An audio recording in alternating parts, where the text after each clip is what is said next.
Good Tuesday morning, Cathedral. I hope all is well as we continue to celebrate the resurrection of Jesus in the Easter season. Now, obviously, we had an eventful day yesterday, so I'm just going to go through a couple of things, if I could please have students and staff attention. So, first thing in the morning yesterday, we did have a fire alarm go off. That was an unscheduled drill. Something burnt in the breakfast area, and so I want to thank everybody for their cooperation. As well, we had our hold and secure during period 5. Now, I'm just going to read the letter that was sent to all your families last night because it succinctly describes the situation. So it said, please be advised that Cathedral High School yesterday was put in a hold and secure at 2:15 p.m. as a safety precaution after an altercation erupted outside of the CHS main building. It involved a non-student and a student at the school. The individual, the non-student, is alleged to have brandished a knife. No one was injured. The suspect was seen leaving the premises on foot. Hamilton Police Services conducted a thorough neighborhood search and deemed our school safe and clear, and the hold and secure was lifted at 2:49. And this hold and secure falls under the school board police protocol and is designed to keep our school and students safe. So I just want everyone to know that very, very, very soon after we went into the hold and secure, the person of concern was seen leaving the property and was long gone. Now, once we go into hold and secure, we cannot come out of it without the police permission, and they make sure the neighborhood's fine and our school is fine. So that's what took the time. So for some people who were concerned about the soccer teams on the field, we were very confident that the threat was long gone, and that's why we didn't take the time we normally would have to gather up the soccer players and get them into the building. So I just wanted to clear that up for people. So I want to thank Ms. Grappo, Vice Principal, who was on the scene and handled it so professionally and well yesterday, and Mr. Susie and Mr. Crosta, who were assisting her yesterday. Now, I just want to remind people that if we're in a hold and secure, most of the time we go into hold and secure when something's going on in the neighborhood. So this can happen, and this happens a couple times a year. It's happened several times in my principal career and vice principal career. So normally the police will call the school and say, there's something going on in the neighborhood. They're pursuing a suspect. We've had, like, there's a hostage situation at a local home, and maybe the home's across the street, or, whatever. So most of the time we go into hold and secure. What we're doing is we're closing off the entrances and exits to the school. The threat is outside the building, which again was yesterday because it was outside in the back. And if it lasts a long time, and I always want to remind people, these things can last a long time. So suppose we went into hold and secure early in the morning. The school day continues as scheduled until we come out of it. And so you could have it happen in the middle of period 1, the bell goes to end period 1. Everyone continues with the regular school day outside of the fact that people are not leaving or coming in, okay? Now, if someone has an appointment and has to go urgently during a hold and secure, you're to report to the main office, and that's staff and students. And anyway, so we will review that, and we will be reading that to you if that were to happen again. So I just wanted to remind you of what a hold and secure is. Now, obviously, if we're in a lockdown, you'll hear the lockdown alarm. That's an urgent emergency. The threat could be in the building, and that's the one where you get behind a locked door, lights out, silence, make sure you're out of sight as quickly as possible. And same thing. That can last a long time. Now, if you were here early, we had the lights flicker on and off this morning. A power outage, if that were to happen, and again, it flicked on and off this morning. So if the power goes out, everyone remains in place where they are. So, and you stay in place until you receive direction from us. Now, the two ways we would communicate with you during a power outage would be to use the megaphone that we have, and I can address, people in the hallways and things like that. But we would also have people come around, the vice principals and I, to let people know what's going on. But again, a power outage can be another thing that lasts a long time. And what we do is we find out what's going on with the power company, we notify the school board, and we take direction from them. But again, even a power outage can be up to like a 3-hour delay before any decisions are made. So hold and secure, we don't go in and out. We follow the directions on the announcements. The day continues as scheduled. Lockdown, you hide in place, silence, behind a locked door, immediate threat. The police will be on site very, very shortly.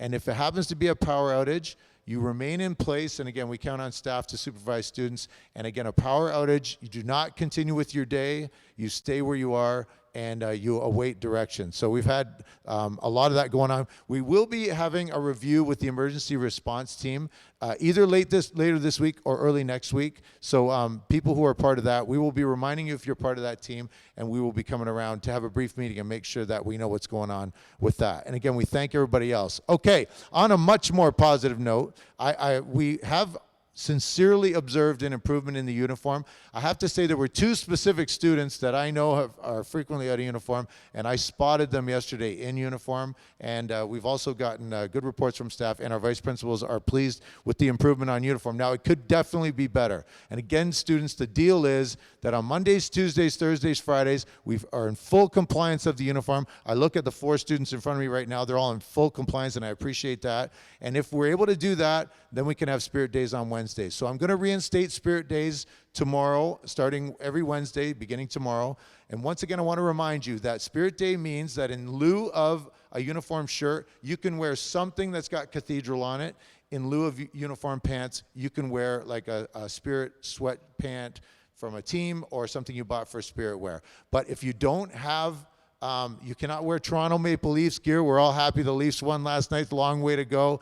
We're not doing that sort of thing. So it's cathedral gear only on Wednesdays. You can replace a shirt or a pair of pants with something with cathedral on it from a team or a club or Spirit wear. And let's please keep attention to our uniform. Yesterday's a good example. The person we were concerned with yesterday was wearing a white hoodie, and it was very easy for the police to immediately identify the person because we don't have a whole bunch of people walking around with hoodies, and it's a good example of it's a real safety and security measure on top of a lot of other reasons. The other thing I want to announce today, and there'll be more information on the announcements tomorrow, is that on Thursday, May 5th, this is National Day of Awareness for Murdered and Missing Indigenous Women and Girls. And we will be having Red Shirt Day this Thursday. I believe we're going to be serving Three Sisters soup in the cafeteria, thanks to Miss Talwin and her classes. And more information on this will come tomorrow. So Spirit Days are back in order starting tomorrow, and we'll be doing Red Shirt Day in recognition of that event this coming Thursday. Thank you very much, everyone, for your attention and your cooperation in all these emergency scenarios. And we'll turn it back to the desk. Thanks, sir. Don't forget that the tickets for the Gatsby Gala are on sale this week on School Cash Online. 80% of tickets have been sold already, so don't delay in getting yours. If you're having trouble with your School Cash Online account, please see Mr. Trabuco directly in room 103. Just a reminder that free breakfast is available in the cafeteria every morning from 7:30 to 8:10 a.m. We are looking for student volunteers to help in the morning. Please see Ms. Verassa in room 206 if you are interested in getting Christian service hours. Any student that is signed up for grade 10 or grade 11 AP Science course is asked to see Mr. DiPietro briefly after school on Thursday in room 340.